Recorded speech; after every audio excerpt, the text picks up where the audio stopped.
The second part of this media conference. I think the first part was arguably more important and of more significance to the general public, dealing with and finding ways and means to ensure that our roads are safe.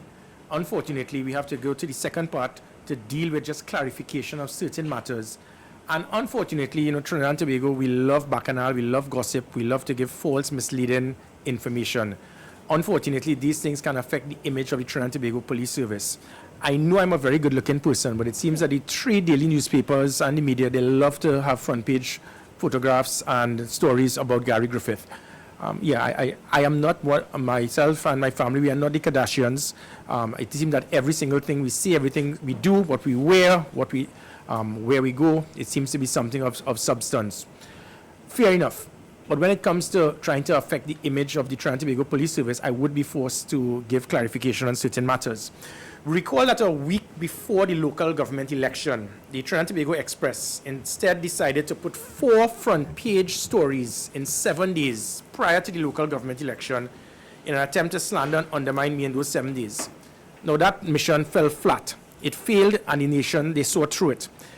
In that desperate attempt to continue with the agenda, they have now resorted to yet another, and you would have seen a front-page story today by the Trinidad and Tobago Express.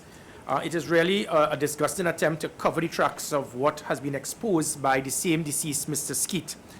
The front-page story, however, confirms to the nation that we have now reached a new low. It is filled with lies, inaccuracies, and deliberately targeted to give the perception that somehow the Commissioner of Police was involved or has some involvement in the death of Mr. Skeet. I wish to state that this is a blatant lie, and it is done by a few.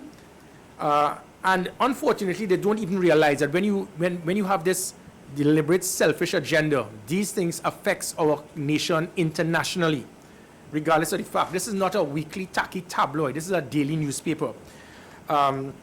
This was published without any shred of proof, any shred of evidence, but in their desperate attempt, again, probably to be vindictive and personal and to adhere to that agenda, this is what they have resorted to. Certain elements do have access to print whatever they want, and they have used, unfortunately, certain newspapers to adhere to that agenda. If we recall, it started with the 4 headlines in 7 days. It started with their group CEO, CEO, Mr. Hussain. In one of those 4 headline pages, he made a false, misleading, and mischievous statement where he stated that I have committed actions that affected the personal safety and security of his reporters. As the Commissioner of Police, as with anyone else, that is a serious allegation. I immediately insisted that I be investigated. Unfortunately, Mr. Hussain, he decided to duck and run. He has refused to speak to the police. He has refused to give the police information on this matter. So I will ask Mr. Hussain, you need to man up. You don't make accusations on individuals of that serious nature, and then after, when the time comes for you to bring forward the evidence, bring forward the information to show that I did this, you're afraid to come forward to the public. So, Mr. Hussain, you need to man up. And we now go to this headline. Now, the Express continues to state that Mr. Skeet changed his story.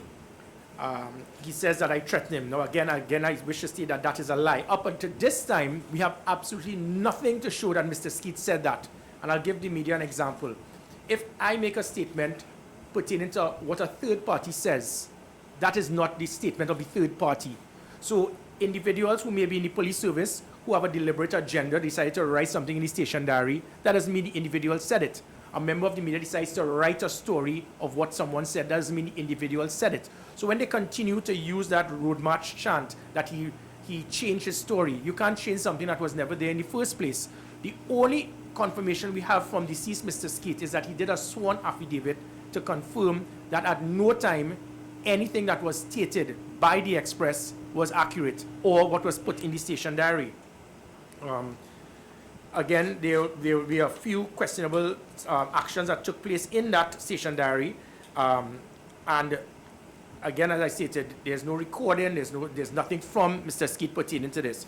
What I would do, however, is that, again, pertaining to, as we go to the extracts with the station diary, I will ask the head of the legal department, Mr. Chandler, just to explain briefly what is the standard operational procedure when someone makes a report at a police station, and what was not done in any form or fashion to verify that there was a questioned, deliberate, clandestine act in what was put in that station diary, and that matter is being thoroughly investigated by the police service. Mr. Chandler.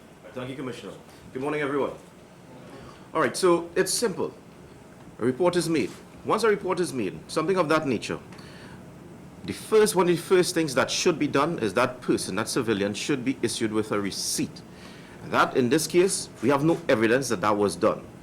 The fact is that an entry was made and the individual was not even invited to sign the station diary. Now, that sometimes may happen, particularly based on the nature of what is being alleged. As I stated before, no medical report was issued to the individual. There's no talk of this medical evidence. And the person who is alleged to have made this is a sergeant of police. So if a sergeant of police is recording an entry in a diary, one would understand that he has the relevant and the requisite experience and knowledge to know what is required. And all of these things were not done.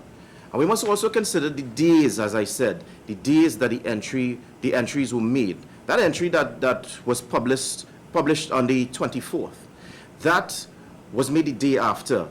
One must ask themselves, why was it made the day after and not on the day itself?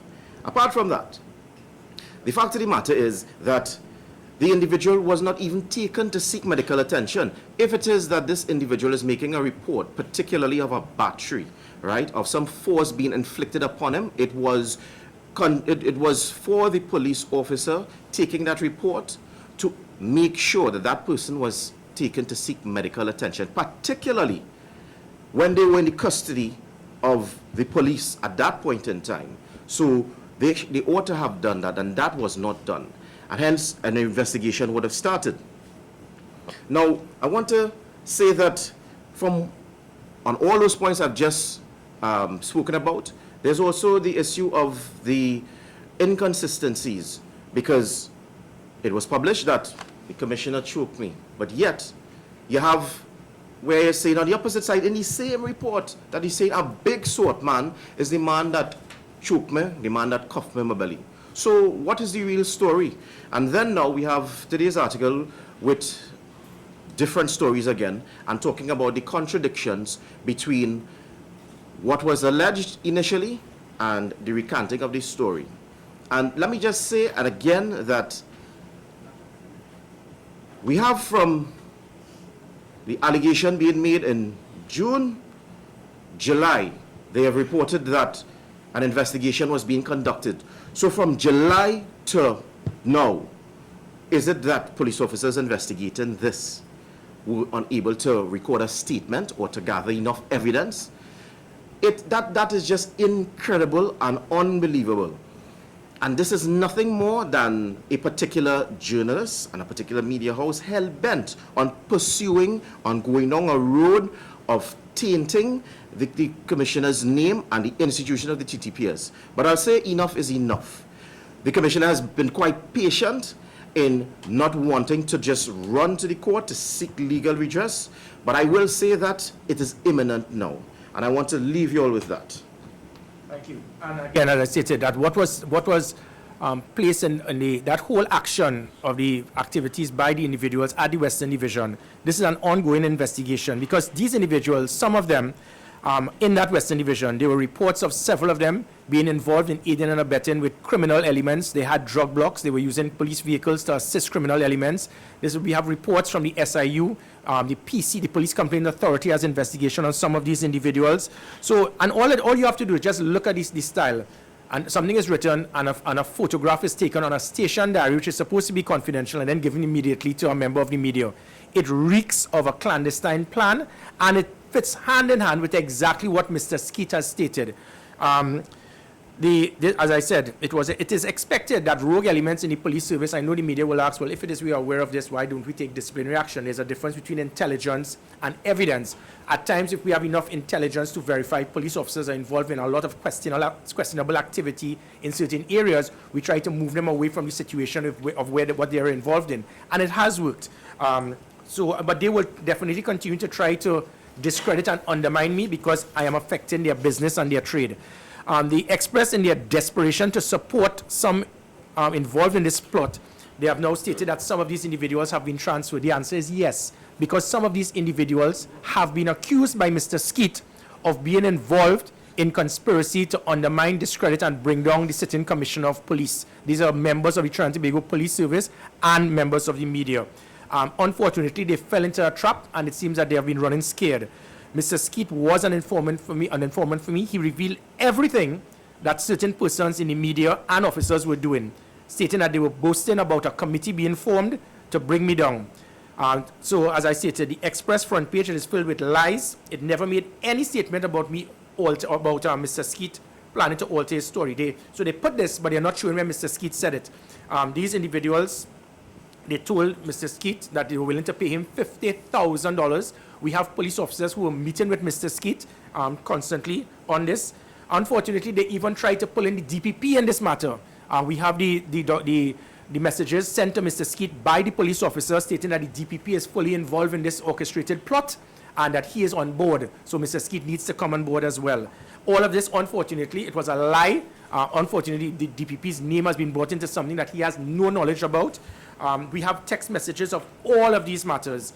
What I would do now, I would just ask again, these are messages from Mr. Skeet to myself, and I will just show you some of the messages that came from Mr. Skeet. I have the phone here. Oh, sorry, that is not a message. That is not the message for... Okay, this was Christmas morning. This is a message that came from Mr. Skeet to me as a message. Now, tell me if this sounds of a man that somebody would have choked, a man who claims he was forced to withdraw his choking claim. This is a message on my phone by Mr. Skeet, a.k.a. Squeeze, on Christmas morning. Go ahead. A pleasant good morning to you, sir. Blessed love to you and your family. Hope you all enjoy your Christmas season. And we look forward to a blessed new year. Keep up the good work. God be with you. And now these are some of the... Good morning to you, okay, sir. good take. No. Okay, can take it off now, please. Now, these are text messages. They are trying to implicate you with the Muslims, saying a deal cut. Remember, your DPP and Clark well associated with them. Try to assassinate where you hang out, plus shoot at your team at given chance. Muslim and Rasta to link and resist. Next one. Enjoy your Christmas season. Pleasant morning to you and the family, sir. I must say you work hard in the interests of citizens, but they don't appreciate goodness because our mind is full of... Continue pressing, they are crumbling, but be cautious. There are those in high places against your efforts. Remember certain names. Trust God Almighty. Go again. These are all text messages from the same individual who they claim that I tried to threaten, put a gun to, choked, and demanded that he change his story.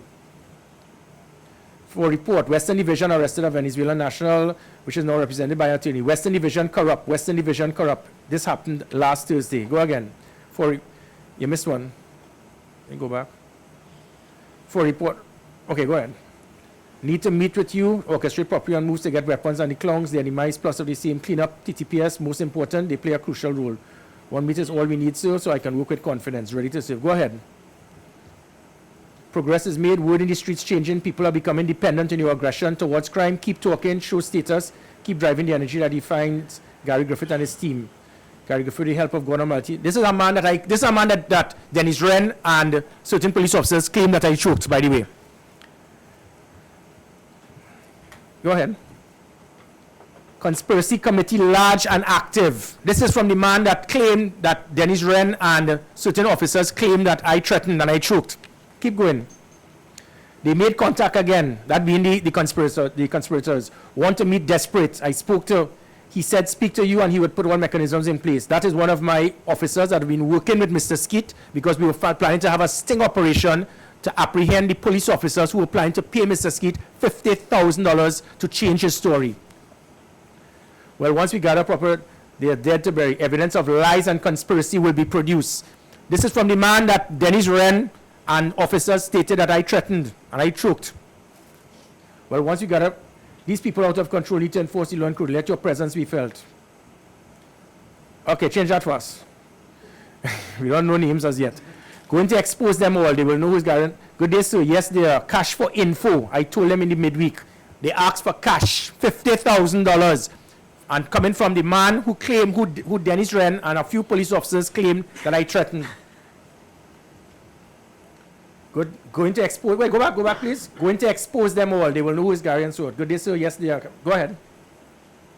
Good night, sir. Did you hear of the newspaper header? This was the morning after the story by Dennis Wren that the Express claims was accurate. From Mr. Skeet. Good night, sir. Did you hear of the newspaper headline? Can I sue for false information and false implication in this situation by law? This is from the man that the Express has stated that he changed his story, that he was forced to withdraw choking claim. The Express has proven to be false, misleading, mischievous, and they have lied to the country. Go ahead. Focus on legal action. No time to waste, sir. Well, that's very interesting. If this is Gotham City, I am Batman. Keep pressing. They're starting to love you. Congrats to you and your team. That's it. So members of the media, I'd just like you to see this. Those are text messages, and I have it here. This is all going to be part of the investigation. So to those persons, to the Express, you have been weighed, measured, and found wanting. You have tried yet another attempt to discredit the Commissioner of Police, and you have been exposed. This has shown that the Trinidad and Tobago Express has a personal agenda. They continue to do what is required as much as possible to discredit me.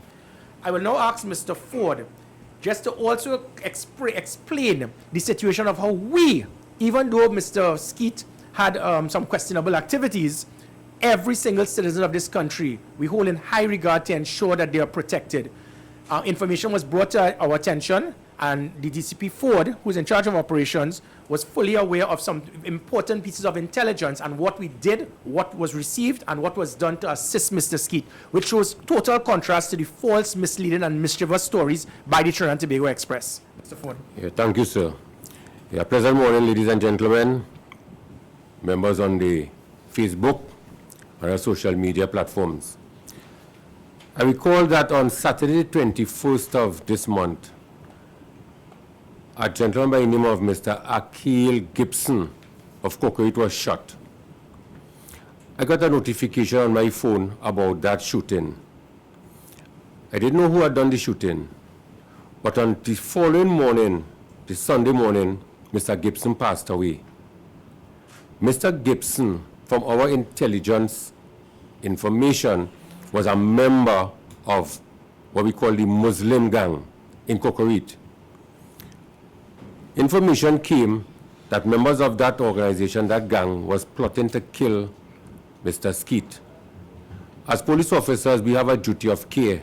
Once we get that type of information, we must inform persons as best as we can of impending danger to their lives. I gave the instructions to the senior superintendent in charge of Western Division to contact Mr. Skeet and inform him of that danger. I also advise that we take Mr. Skeet away from his home and take him to a safe place to meet with him and explain to him the level of threat that was coming his way. I also advise that they showed Mr. Skeet that he could be placed in protective custody. We haven't done the necessary precautionary work of taking statements and so on. I am aware that Mr. Skeet was taken away from his home voluntarily, and he was spoken to. Unfortunately, even though we tried our best to protect Mr. Skeet, the long arms of the criminal elements still reached him. Now, I will share something here that might not have been public knowledge before. I had a phone conversation with Mr. Skeet via speakerphone when he was with the police. And I also went at length to explain to Mr. Skeet the information that I had. He was thankful for the information, and I advised him of the necessary precautionary measures that he should be taken to protect his life. I had never known Mr. Skeet before personally, but as I said before, we of the members of Trinidad and Tobago Police Service, we have a duty of care once we have that information. It is sad that we sit here today and have to speak about the death of Mr. Skeet. Mr. Skeet was a colorful character, but he was a citizen of Trinidad and Tobago, and they reached him. I am aware that we tried our best to protect him. We tried our best to get him into protective custody. He chose to stay outside because we cannot force persons to come into protective custody. He chose to stay outside. The rest is history. Today we know what has happened to Mr. Skeet. I can assure the nation that just as I said earlier, he being a citizen of Trinidad and Tobago, the Homicide Bureau and the entire Trinidad and Tobago Police Service, as far as we can, we'll be doing all that we can do to find the killers of Mr. Skeet and bring them to justice. Thank you. Thank you very much. And just about a few days ago, the police officers liaisoned with Mr. Skeet. Mr. Skeet asked for us to provide him with an audio recording device because he was supposed to meet with the individuals. The same individuals, an acting sergeant, asked to meet him at North Coast Road. I advised Mr. Skeet that this seems to be a setup. It seems that they intended to kill him. He wanted a recording device. There was to be a sting operation. It is very possible that these individuals may also now be part of the investigation because it seems that Mr. Skeet was targeted. And again, that is why Mr. Skeet had asked for the recording device. It was provided for him because he was acting as an informant and he was ready to expose everything that was being done by certain individuals in the media and certain police officers.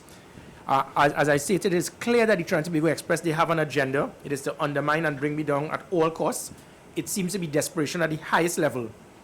I would now look forward to see anyone who intends to buy a newspaper like this or who intends to put an ad in a newspaper like the Trinidad and Tobago Express, because it seems that the Trinidad and Tobago Express has now reached a point where they are no longer credible. They are incredible.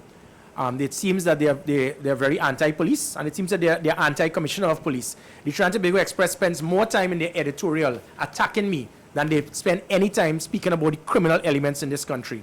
As I mentioned, the TTPS, we intend to launch a thorough investigation on the reports made by Mr. Skeet on this committee comprising police officers and a few in the media, which was formed to undermine and bring down a sitting commissioner of police. If these individuals in any way, they were instrumental in calling a hit on Mr. Skeet in an effort to cover their tracks, it would be exposed. This is an investigation that is being launched after the reports have been brought to our attention. We also have information as well. It is being investigated. A certain member of the media has been influenced financially to target certain persons. I will reveal more on this matter in the near future. To conclude on this matter, I wish to recall that the only comments we have of Mr. Skeet, I wish to confirm, is the sworn affidavit. Getting police officers and reporters to state what a third party said cannot be seen as someone changing his story.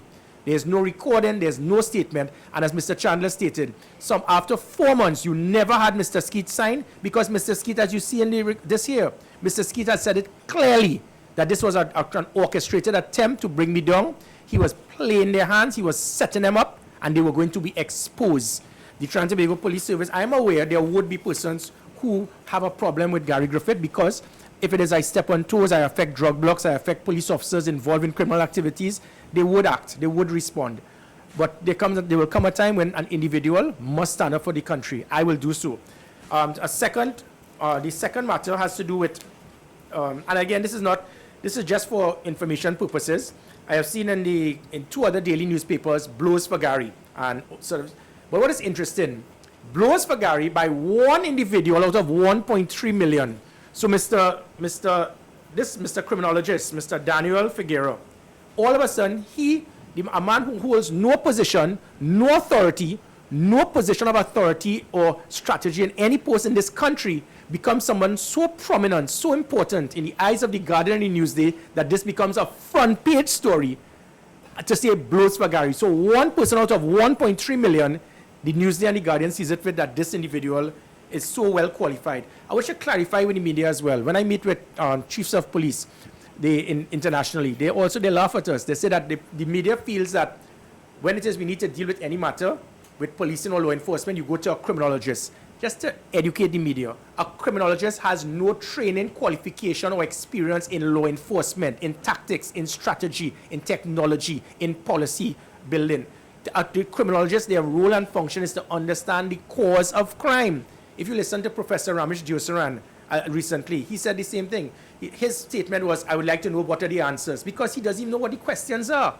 Mr. Figueroa has spent more time speaking about, I shouldn't speak on social media, I will get I will be overworking myself. I need to delegate responsibility. So all of a sudden, a criminologist has now become a psychologist, a social media worker, a human resource manager, a project coordinator in the eyes of the media. Are you all serious? So a criminologist, he comes there and gives all of the different expertise of matters that he has no knowledge whatsoever of. If you listen to the training of Mr. Figueroa, if the West Indies cricket team lose a test match, he will blame the drug cartel in Central America, because everything, that is what he has focused on. And that is what he has always done. But what I have noticed is that anyone who wants 5 minutes of fame in the media, all they have to do is to battle Gary Griffith, and they know that they will make the newspaper front page. And that is what happened even recently, yesterday with TV6 with Urvashi Tiwari. She finds Kirkwaite. Now, Kirkwaite, he had, Fixing TNT has a following of 300,000 people, less 299,999. But Kirkwaite becomes someone of substance that TV6 decides to ask about the aspect of policing, to the point that a commissioner of police says, if you touch one, you touch all. Maybe Kirkwaite never went further north than Tobago, but to educate the country, this is something that is done worldwide. Doesn't mean that one police officer's life is worth more than anyone else, but it is a natural international practice that if you touch one police officer, we will go and do everything in our power within the law to ensure that person is brought to justice. But again, even Mr. Figueroa, he raises the question about the security of the state. Again, because of his lack of education and training in VIP protection, you cannot compare the wife of a commissioner of police who has done where no man has gone before in this country to crack and go after criminal elements, to compare to Mr. Daniel Figueroa. Nobody knows who he is. He could walk and sit here and nobody knows him. So don't compare yourself. We are speaking about the average citizen who has a concern of crime, to the wife of a commissioner where there have been several shooters assigned to take her out. That is something totally different. We are speaking about a situation where no wife of a commissioner is going to get the type of security that you need 3 police vehicles armed with officers. She'll be given 1. So it is totally different. But you know why? Because Mr. Figueroa has no knowledge, training, or capability in understanding law enforcement. So you will make that ridiculous statement. But it makes front page because the media seems so desperate to find news that they find a criminologist, they find Fixing Kirkwaite, they find anyone to get something of substance. We want to get news, let's find someone to battle Gary Griffith. Again, I just wish to educate you all. The meaning of a criminologist is not someone to understand law enforcement, technology, policing, intelligence. That is why he has now turned into a social worker, a welfare worker, and a human resource person as well. With that also, I'd just like to explain people who have a concern pertaining to what Gary Griffith will do. I have now started to rumble. I intend to do what is required to turn around this country. Yes, and it continues to have a 75 to 80% plus approval rating for Gary Griffith. I will give that up in the blink of an eye for it to turn towards the police service. But there are individuals in our society, there are individuals in the police service, in the media, businessmen who do not like what I am doing. My final point will go to the bail amendment bill. If you notice, all of the persons who have a problem with this bail amendment bill are persons who benefit from the present status quo, because they want to have the criminal elements when they are held to get back out onto the street. If this changes, they are going to lose millions upon millions of dollars. I listened to a certain criminal lawyer. And this criminal lawyer had the audacity to try to speak about, but look, the murders are still there. The reason being is that the best way for the police to stop homicides is to prevent the person from getting to the point to commit it. When he commits the homicide, it is virtually impossible for the police to be able to deal with the situation because, 1, we do not have a safe city model where in some countries you have CCTVs at every corner. 2, we do not have a public that is willing and ready to give forward information because it does not happen in any form or fashion, reason being because they know the criminal elements will get back out. And 3, we have a flawed system dealing with DNA testing, forensic testing, ballistic testing, whereby in some countries it will take 7 hours, here it will take 7 years. So because of that, the best way for us to reduce homicide is not to solve it after it has taken place. And I'm speaking about best practice. The experts from NYPD, UK have spoken to me about it as well. So unless people feel that they are better trained than these individuals, the best way is to nip it in the bud prior to the event taking place. Through the system of patrols, roadblocks, cold hits, intelligence gathering, we can apprehend individuals on their way while they are carrying the firearms. If it is that we are just giving them a revolving door to come back out onto the streets, how can the police in any form or fashion reduce homicides if we know that there's a get out of jail free card for persons with illegal firearms? Especially, what I find hypocritical is that the same law association, and they refuse to answer, why were they so silent in 2013, 2014, when the same law was enacted for sidearms, and it worked, because my last 45 days as Minister of National Security, there were 18 homicides. We were going at about 160 homicides per annum because the product of opportunity was no longer there. There was a deterrent. There was the fear for being apprehended and losing your freedom. But now people are fighting for the rights of criminals over the rights of law-abiding citizens. I will continue to fight for the rights of law-abiding citizens and let them sing what they want, let them do what they want. I am not changing my style. I will do what is required to make this a safe country. Questions? Good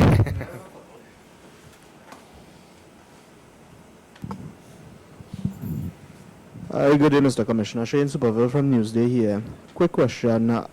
With respect to the officers in the Western Division who are part of the investigation ongoing, what is their status at this moment, if you know? I wouldn't want to reveal too much at this time. It obviously is a delicate matter. Mr. Forde, DCP Operations, I have recused myself from this, obviously, but we are aware of who the individuals are. So when it is that the Express will try to defend wrongdoing and try to state, well, these certain individuals were transferred, they were transferred because they were placed in strategic positions and they are now being monitored towards a major conspiracy to bring down a commissioner of police and possibly dealing with a possible homicide. Mr. Skeet, unfortunately, has passed, so the criminals who he would have tried to work against can't get to him. His relatives, on the other hand, are still around. Have any protective measures been put in place for them at this time? That is being pursued. An aspect of the investigation, we have already started doing a risk, threat, and vulnerability assessment relative to his family and relatives. So that is being pursued. One last question from me with respect to the issue of the station diary. There seems to be some kind of disconnect between what was written in the diary or purported to be written in the diary and what actually took place. You know, in issues like this, not just in this particular issue, but others as well, station diaries are something that could be admissible in court. What checks and balances are there in place to ensure that officers don't manipulate the diary for whatever means or agenda they may be trying to pursue? So at the end of the day, the checks and balances would have been the procedures to be followed and adopted. The law is clear. If it is that, for instance, a report was recorded in the diary, that is why we would have a receipt issued, or that is why you would want to have the person sign that diary. So that in itself is not admissible, because all it would be perhaps at best hearsay, at the very best. Because at the end of the day, there's no way to test the veracity of that, because the maker of that statement is not here. Mr. Commissioner, is there any way that you can actually say that you have actually made some attempts to get rid of the rogue elements within the police service? It is very difficult. I'm fighting a battle here. The biggest problem I have to deal with reducing crime is the enemy within. It has become obvious. There have been a number of things that we have done in the restructuring of the Trinidad and Tobago Police Service, the restructuring of the PSB, working closer with the Police Complaint Authority, the introduction of polygraph testing, the introduction of drug testing, the use of body cameras. But again, it comes to the situation of intelligence and evidence.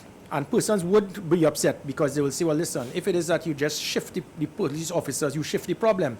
But sometimes these officers didn't come into the police service with the intention. But when it is you get in a certain area, you know, you play with filthy animals, you will get fleas. They get caught up with the gangs or whatever in a certain area, a certain environment, whether it is the Southwestern Peninsula with illegal drugs entering or the Western Peninsula with gangs. You get caught up, or illegal quarrying. So what we do, we shift and we monitor them closely. It is the easy thing to do is to suspend. Unfortunately, 300 police officers have been on suspension, some of them for over 10 years. This has cost the state over $50 million. It is unfair to the police officers. It is unfair to the taxpayer. It is unfair to the police service because of lack of manpower strength. So we, Mr. Chandler could actually clarify, we intend to clean up that, to make sure police officers must either be fired or have a date of suspension to return to duty. And what about the action for legislation to be passed to actually give you that authority to fire police officer. I have that authority. And Mr. Chandler, you could clarify. So, just to expand on what Commissioner is saying, one of the policies that we're going to be implementing and rolling out in the new year would be revamping the tribunal process and dealing with the disciplinary process. And it's something that we've been working on for some time now in order to get it right. In terms of the legislation, yes, we are making strides towards actually reformation of the Police Service Act and regulations. We have recommendations that we want to advance, but the thing is that it covers so many areas, not just discipline, because there are many things that we need to look at in terms of fitness, abuse of sick leave, and the promotional process. So these are all things that we have been plagued with and been to the courts on a daily basis with, and so we want to ensure that we get all the different pieces together before we make an advancement of our recommendations for the reformation of the legislation. But I will say that coming in the new year, we are going to actively utilize what is there in the law. The law is there, and we are going to push the envelope. And I want to send this and a sounding the clarion warning to the rogue police officers out there, all right, that we're going to be taking active measures in terms of ridding the police service come 2020. It's a new decade and a new TTPS going forward. Okay. Right. Members of the media, thank you very much. And see you all in the new year. And as I said before I close, there's been proven that Mr. Skeet worked with us. He was an informant. He probably was not the most law-abiding citizen, but he was a citizen, and he was going to expose something very big. And we still have enough information through the text messages. I can't show you all at this time to show that what was typed there wasn't just typed. As I came before I close again, look at the message from an individual who they claimed that I choked. I pointed a gun to, I threatened, and I also demanded that he must withdraw his choking claim. Good morning to you, sir. Well done. If this is Gotham City, you are Batman. Keep pressing. They're starting to love you. Congrats to you and your team. So as I conclude, this is Batman. Out.